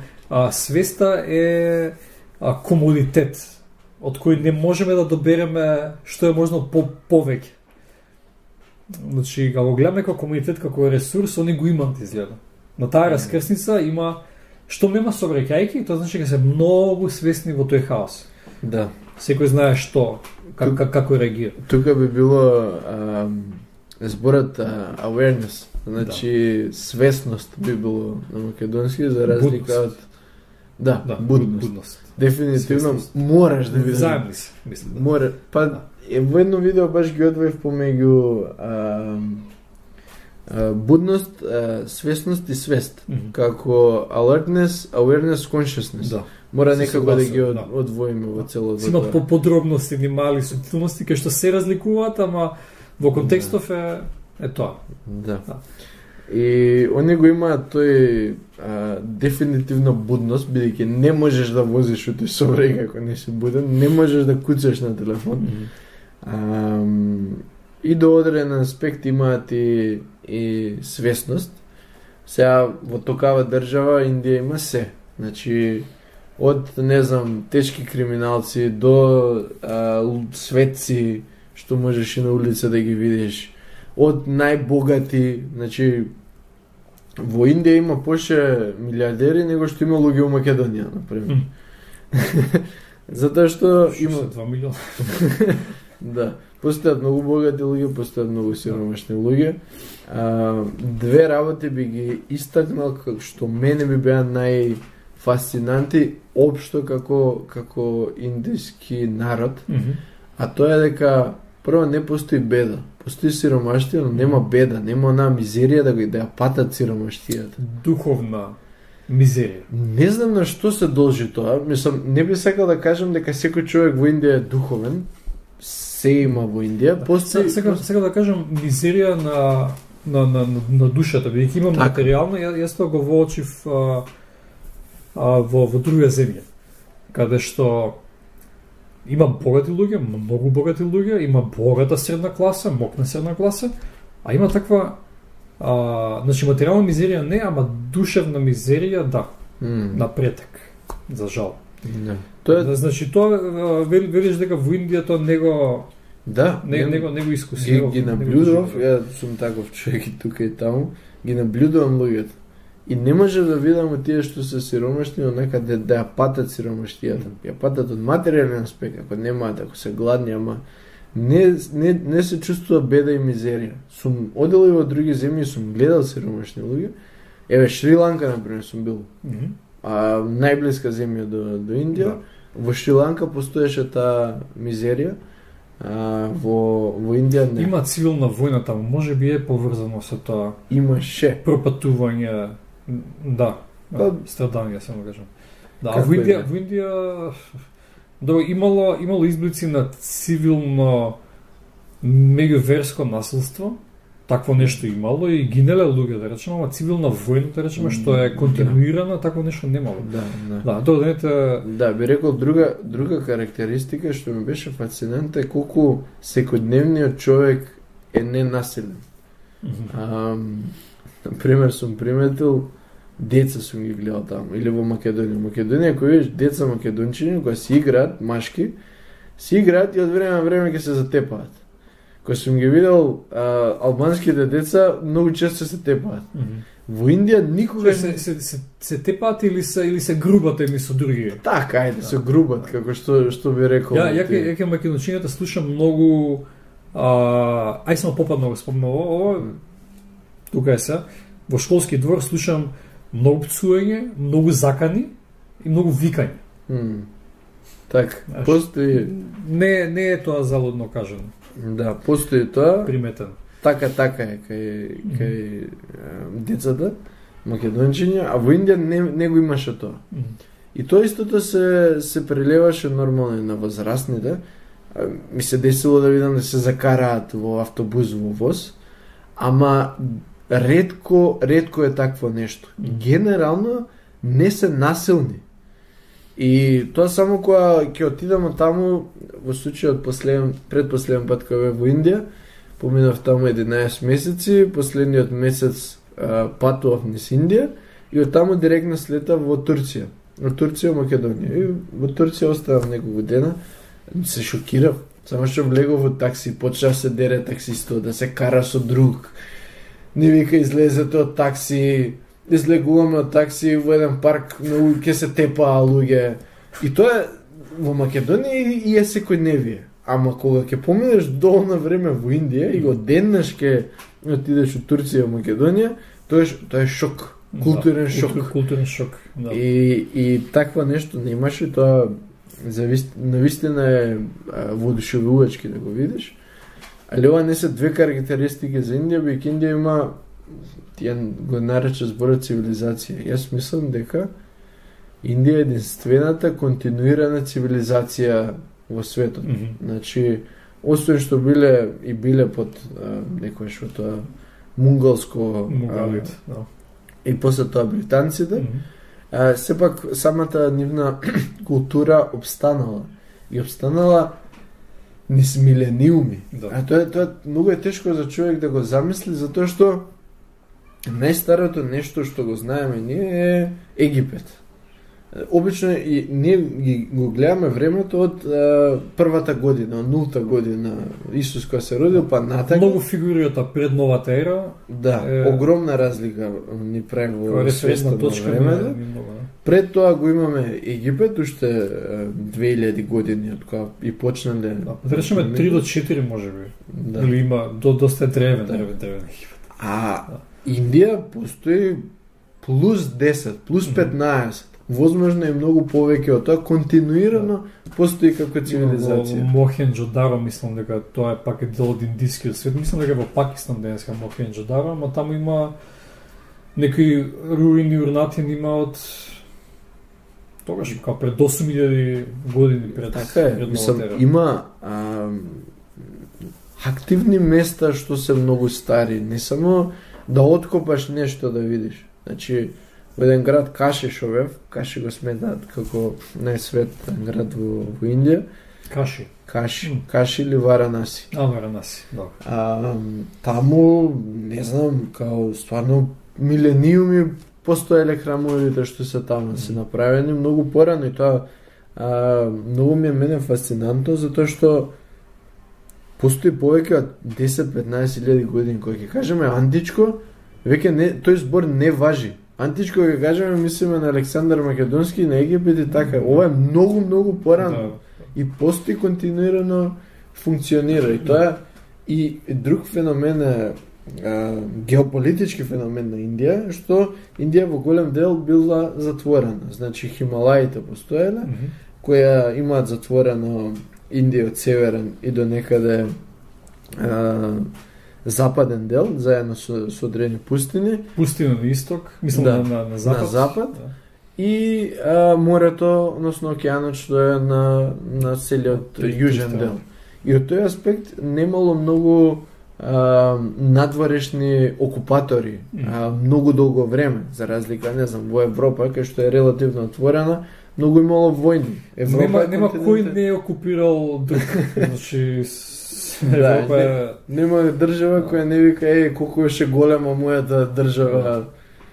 Сега, во Индија, затоа што можеле континуирано да функционира многу долго време, природно и денеска духовноста е распространета таму. Кој викам духовност, да не ме свати некој погрешно, биќе постојат нели европски, односно европско доминантни религии, монотеистички кои сепак почнале како духовност. Дали денеска ја задржиле својата суштина, тоа е прашање на дебата, но во Индија активно, значи прво постоеле многу порано од абрахамските религии и се активни до ден денес. Во смисла дека има луѓе кои се активно поврзани со таа духовност, со тој еден извор на нештата и можат да ги пренесуваат на луѓето.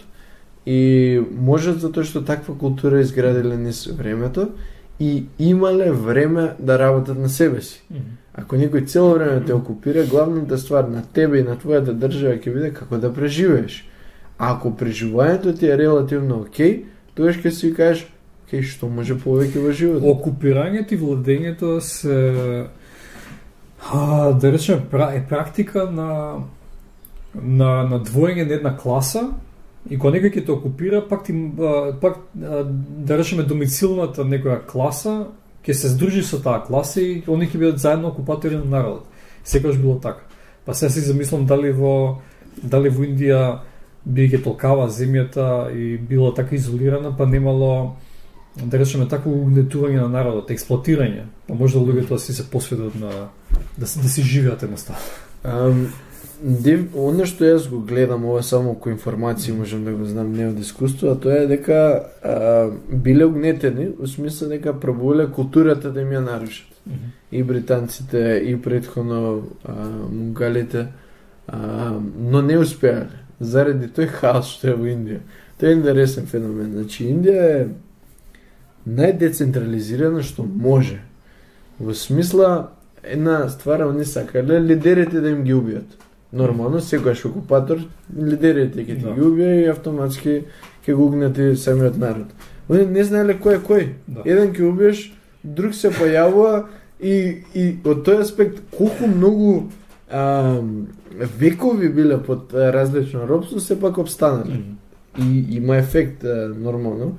Баш би сакал некојаш да си замислувам како би било ако не биле никојаш окупирани. Но обстанале низ целото тоа, поради таа нивна децентрализираност. Исто и самата, ајде ќе ја наречем религија, да не ме свати него погрешно, хиндуизмот не е религија во смисла како што ние го замислуваме, туку е култура. Култура што постојала на тој еден куп обраноци и култови во склоп на хиндуизмот. Апсолутно. Сам да кажеш зборот секташ кај нас има многу негативно значење, значи дека од религијата има одредено делче. Да, секта е фактички одсек. Так, одсек. Одсечено, да речеме, огранок од нешто. Так. А таму главното е сектарирано, во смисла дека секој може нешто да си направи. Тоа знаеш како сум го приметил во луѓето тука, луѓето таму. Мислам дека и атеистите денеска во Македонија се уште влечат корени од религиската мисла, односно канонски да се размислува. Значи, некогаш било тоа што црквата го кажува, мора да се верува, и денеска, иако луѓето викаат ја одбиваат црквата, се уште постои како едно да мора да биде главно. Значи, има се случаи кој вика ја верувам во наука, например, тоа е истото, ја верувам во религија, за мене тоа ја верувам во наука. Не, јас ги барам одговорите, туку јас верувам во тоа што некој го кажува. И постои само едно мислење. Во Индија не е така затоа што мислата е децентрализирана. Две мисли може да постојат во исто време. Пример кај нас, не знам, ЛГБТ права. Луѓето се или за или против. 100% или за или против. Во Индија можеш да видиш кај што во еден човек и двете ставови може да постојат. Има способност две противставени идеи или противречни идеи, као навидум противречни идеи, според нечија номенклатура или толкување и кај нас не може да постои човек да го обмисли, мислам дека одбивноста да помислиш, помисли човекот дека го признам постоењето на тоа или постои само дека постои. Прифаќањето е веќе друго ниво на свест. А таму се викат постои, така. Или се Таму веројатно само човек може да го приме дека биде на две места и го гледа тоа. Значи веројатно индиците не знаат дека тоа се случува таму, подсвесно им е затоа што таква им е културата. Веројатно луѓето во Македонија исто не го знаат затоа што таква ни е културата. Само ако си на тие две места. Интересно е не само што не е нешто се случува кај нас за ЛГБТ права. Ако јас сметам дека тоа треба да имаат права, јас ми доаѓа тебе да ти го наметнам, дека ти не смееш да мислиш обратно од мене. Мора сите да го прифатат тоа. Исто и обратно. Ако не мислам дека треба да имаат право, мора тоа тебе да ти го кажам и не смееш ти да го мислиш исто. А таму затоа што самата култура, религија, па ќе кажеме на иста работа, затоа што таква им е децентрализирана, нема една фигура која или една книга која тоа го кажува, природно мислата на луѓето е да мисловниот процес е да овозможува две противречности да функционираат. Значи, ретки се оние, односно да кажам нетипични се оние инстанции каде што еден ја наметнува својата волја и мисла на другите, па да мора сите да го следат. Да, апсолутно. Што е многу типично за Европа, имаме цареви, кралеви, лидери, диктатори и така натаму и тоа е, значи од едно место доаѓа нормата или мислата или се одлучува што е валидно, што не е валидно. Не дека луѓе не си имаат своји ставови, не дека не следат луѓето, некои луѓе кои имаат своји ставови, но друг некој човек што има различен став, по-окей ми да човек има различно мислење од нивно. Да, интересно. Нешто за Индија имаше. Сега да прашам дали во Индија е далеку. Далеку е, не се стигнува така едноставно до Индија. Дали во Македонија може да се најде некаква духовна, спиритуална замена за тоа што може да се доживее во Индија, да речем. Мислам, ова прашање, знам колку е безсмислено, ама сакам да прашам дали ако човек сака да тргне по свој духовен пат, а да не биде приврзан за религијата во која, да речем, бил израснат или воспитан, или што превладува во неговата култура, дали може да најде нешто каде што ќе има, да речеме, духовно резонирање во некоја средина или па мислам дека го знам одговорот или можеби го имам кај мене во памет својот одговор, ама сега слушам што мислиш ти за тоа. Би рекол и да и не. Значи искрено тоа што ја го доживеав и помошта што ми ја даде тоа место. Значи ја бев во Индија, бев кај Садгуру и бев во Иша йога центарот кај што поминав голем дел од времето. И самото место и самата атмосфера ми ја возможи услови кои не би можел да ги имам тука. И јас си сакам да одам таму од време на време, за да можам да ми помогне. Тоа е, еднаш го спомнав, тоа е како духовна теретана. Значи ти дома можеш да вежбаш, но кога ќе тидеш во теретана имаш атмосфера, имаш прави, имаш услови за да можеш мотивиран си да работиш по. Да, апсолутно, и си насочен само тоа да го правиш. Дека дома мене ми било тешко да вежбам, ќе направиш кликови и ќе си легнеш на кауч. Така и за тие работи. И Убаво би било човек да отиде таму. Но јас кога се вратив, бидејќи претходно сум бил активен студентски пленум, шарена револуција, многу сум сакал и се уште сакам да ја видам Македонија на подобро место. Во еден момент сватив дека луѓето треба да се променат во Македонија за да биде подобра држава и сватив дека ја морам да се променам за да луѓето се променат и тоа ме турна на духовен пат. И... Значи, оваа желба твоја за да живееш во поубава земја. Значи, тоа убаво може да има разни облици, така да има промена, конструктивна промена. Таа желба те испрати на овој духовен пат и поуката ти беше дека ние треба да се смениме, дека треба ти да се смениш за да биде поубаво во Македонија. Така, тоа заклучокот, што тоа заклучокот. Дефинитивно беше голем фактор, не знам дали клучно она што ме натерало на духовен пат е прашањето или подсвесната нешто што ме боцкало е ова ли е се во животот. Сум имал некое чувство дека тоа што го знам, тоа што го гледам не е се во животот и сум сакал да откривам што е тоа повеќе во самиот живот. Што верувам дека секој човек го има повеќе или помалку. Јас сум имал среќа да бидам доволно луд да го следам тоа чувство во себе си. И врз разни настани во животот малце повеќе мисли чувство дека можам да се чувствувам поинаку и да размислувам можеби поинаку. Да, мислам некогаш пошто порано сум бил порационален, сум викал да го сватам светот, да го видам у смисла да го знам.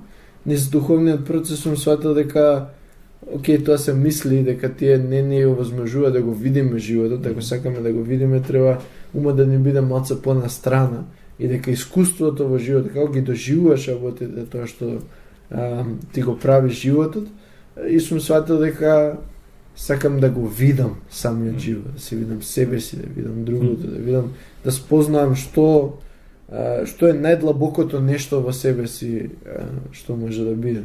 Така да некојаш било рационално сум го искажувал, било чувство во себе дека сакам да го откриам животот повеќе, сум го искажувал спрема со кажување зборови, сакам да знам, ама после сум сватил дека сум сакал да бидам нешто повеќе како самиот јас. Од тој аспект сакам да се вратам, дека сакам кога се вратив во Македонија и една програма наречена Inner Engineering, сакав да ја донесам во Македонија. Тогаш беше само физичка програма, сега за среќа е целосно онлайн, човек може да ја отвори, може да ја направи, само ако побара Inner Engineering на интернет. И со тоа се добива на техника, од чудно име Шамбави Махамудра Крија, која е многу ефективна. Трае 20 на минута, ја никогаш во животот не сум видел нешто што е толку кратко, а толку мокно за правење. Тоа е нешто што може човек уште денеска да го отпочне како процес и да му даде вистинска насока. Понатаму човек ако би сакал, ја верувам дека скоро секој може да отиде во Индија, секако постојат деца, постојат околности, постојат пари, не е лесно да се отиде, но ако се сака дека може да се направи доволно време и ресурси за да се отиде таму, за да тоа се оделотвори за можеби уште повеќе. Иако самава програма по себе си е доволно мокна, обично како луѓе ни требаат и услови, околината во кој можеме да бидеме. Постојат луѓе во Македонија кои се конектирани за одредени гуруа и нивниот процес трае без разлика дали тие се во Македонија или се надвор од Македонија. Најчесто се надвор од Македонија, но доаѓаат тука и тоа сум го видел и тоа функционира за многу луѓе. Постојат и по западни начини на функционирање што исто така сум видел дека функционираат. Например, интензив, односно Excalibur што се прави во Македонија, тоа е добар процес. За многу луѓе контроверзно е, ама скиентологија исто така е вистински духовен процес на многу западен начин, што не звучи било што е источно, но функционира. Сум одел по манастири во Македонија за да видам дали тука човек може, дали има нешто вистински, но за жал не сум видел нешто подлабоко од мир. може човек да достигне мир, но мир е само нещо што е секојдневна работа, за секој човек би требало нешто моментално. Да. Моментално. Жал ми е. Би сакал да грешам, би сакал да е инако, но не сум видел до сега нешто што е вистински длабоко. Да, може да се смени ако да речеме црквата или поединци излезат од канонот, бидејќи има гностички текстови што се прилагодливи во христијанството, односно се поврзани со христијанството, или гностиците, што нудат делот, да речеме, Индија. Апсолутно. Во овој наш контекст. На крајот на краиштата, или така, духовноста не е нешто што е источно или западно, не е... Духовноста е, како да кажам, реализација на себе си, тоа што си надвор од телото и умот. И секој човек природно би бил духовен ако доволно време посвети на себе си. И без разлика дали доаѓа запад или исток, тоа е истата работа. Самите религии, она што јас можам да видам, суштината биле тоа.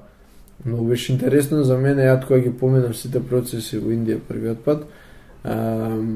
Јас порано сум читал Библија, исто и Куран, сум се интересирал секојаш за тие работи, но не сум можел да разберам, бидејќи реално не е напишано на најјасен начин. Содржа заеднички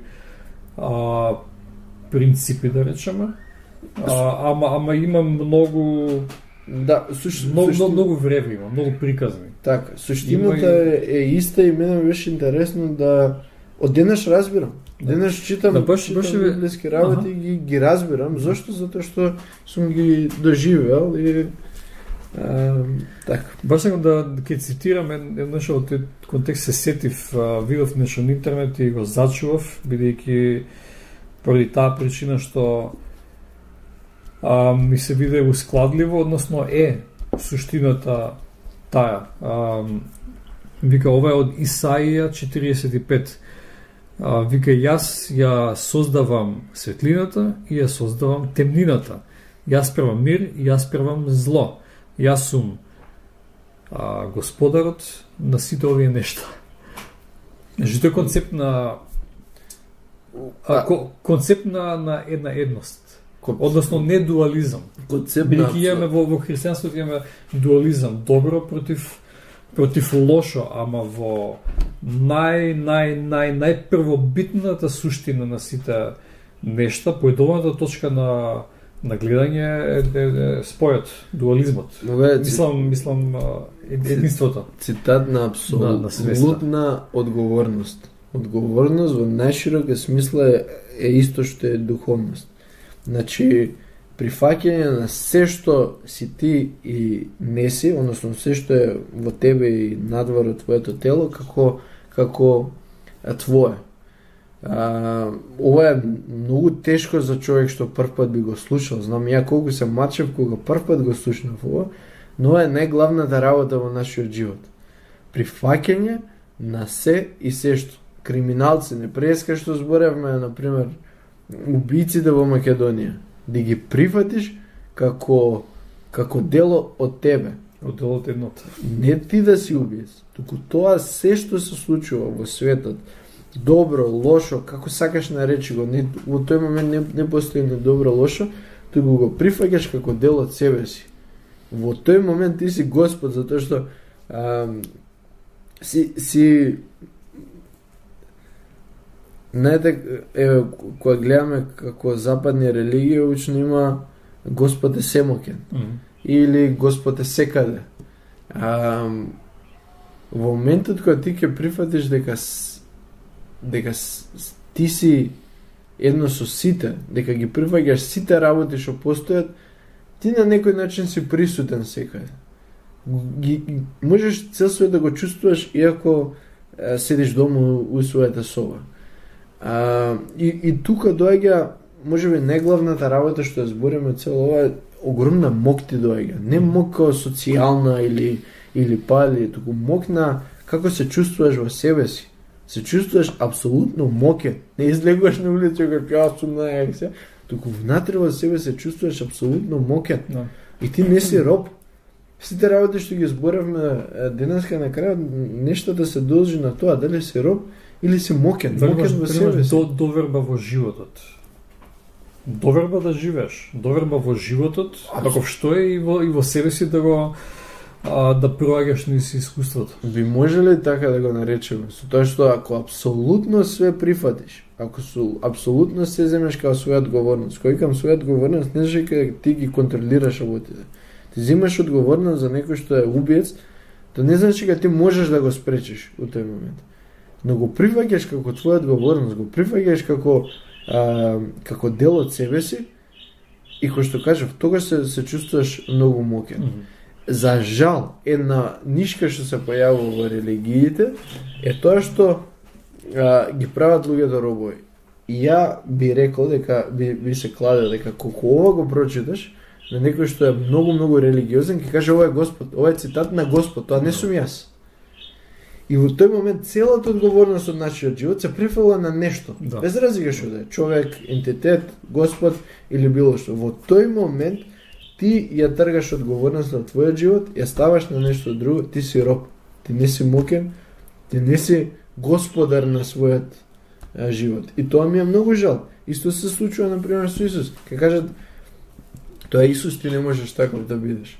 Ако видиме на вистина што Исус кажува, ќе видиме дека он ти кажува дека ти можеш да бидеш. Он дека јас сум син Божи, ама вика и ти си син Божи. Ама христијанството не признава. Тоа ми е многу жал. Да речеме, во будизмот и предпоставам во хиндуизмот имаш титулата на бодисатва. Или човек може да достигне до Буда, до пробудување. Ама во христијанството може ли човек, мислам, признали црква дека човек може да го искуси она просветление на Исус што го просветли? Тоа ми е многу. Мислам дека тука е границата. Да, тоа ми е жал, се појавува сите религии. Мислам дека го има хиндуизмот, ја да толку религиски не сум гледал, сум гледал јогиски од аспект на што можем јас да направам, сум бил со Садгуру, не сум го следел слепо, туку сум гледал што можам повеќе научам од него. Но организираната религија веројатно го има и во будизмот и хиндуизмот, тука е човековата природа. Кога си ти религиска фигура, ти имаш мок на влијание на другите луѓе.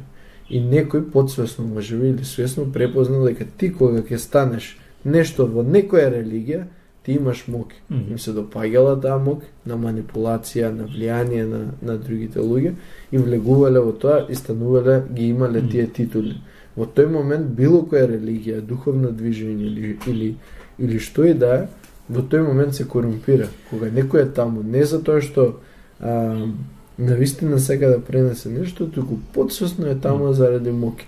И тогаш почнува да ги извртува работите и верувам дека во процесот од Исус или кој да е друга религија до тоа што е денеска, многу луѓе такви имале, кај што сватиле дека ако одговорноста твојот живот ја ставиш на мене како поп или религиска фигура или ја ставиш на некој ентитет што јас одлучувам каков ќе биде, пошто јас сум ти ги тумачам зборовите Божи, дека јас можам цел живот да те хранам, ќе доаѓаш кај мене ќе ме прашуваш, јас ќе ти кажувам како да биде. Е видно гуруизам, да не може човек да трага или да најде. По правило зборот без посредство на така. Не би се согласил со зборот гуру, затоа што зборот гуру е некој што ја оттрга темнината. Поентата на гуруто, еве ќе зборам себе си, што имам свој гуру. Јас сега сум поскептичен на тоа што кога сум отишол кај него. Ако тогаш сум се сомничал во одредени аспекти од животот или фигури, јас се сомничам во се и сешто. Да. Не дека ми е страв, туку знам дека сакам да дознам вистината за се и сешто. Не сакам да се лажам првенствено себе си, а не сакам никој да ме лажи. Затоа не смеам да оставам ништо неотворено. Под дрво и под камен, секој камен да го дигнам за да видам што е вистината. И он ми овозможил да јас ја појачам тој фенер во мене, кај што светлината е посилна за да можам да ја видам вистината највеќе ради себе си, пошто лагите што самиот јас сум си ги кажувал, може би ги кажувам во моментот за да можам да ги видам утре, да не се лажам себе си, да живеам вистински живот. Така да, не би рекол дека гуруизам е тоа, но да, одредена фигура кај што те држи во одреден аспект на немок, кај што ти мораш цело време да одиш случајно или не случајно, сакајќи или не сакајќи, негаш и од незнаење. Апсолутно. Сигурен сум дека тоа се вплетуваат луѓето во своите илузии. И тоа ми е жал, затоа што навистина човек и во исламот и во христијанството, јудизмот не сум го проучил многу, но верувам дека многу може човек да види од тоа. Но мора да излезе од не знам, канонското верување, што е, како да кажам, со тек на време тоа е традиција. Традицијата може да доаѓа од мудрост, може да не доаѓа од мудрост. Мислам, има што се случува во Македонија, да чукнам во дрво 3 пати.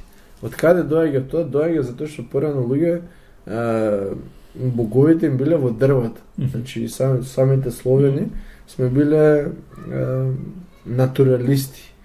И сме верувале дека боговите сме збореле на дрвата за да сите народи мислам дека верувам дека со дрвата имале однос. И што било работа дека ти одиш и се молиш на Господ, односно на дрвото, да те чуе, да ти исполни некоја желба.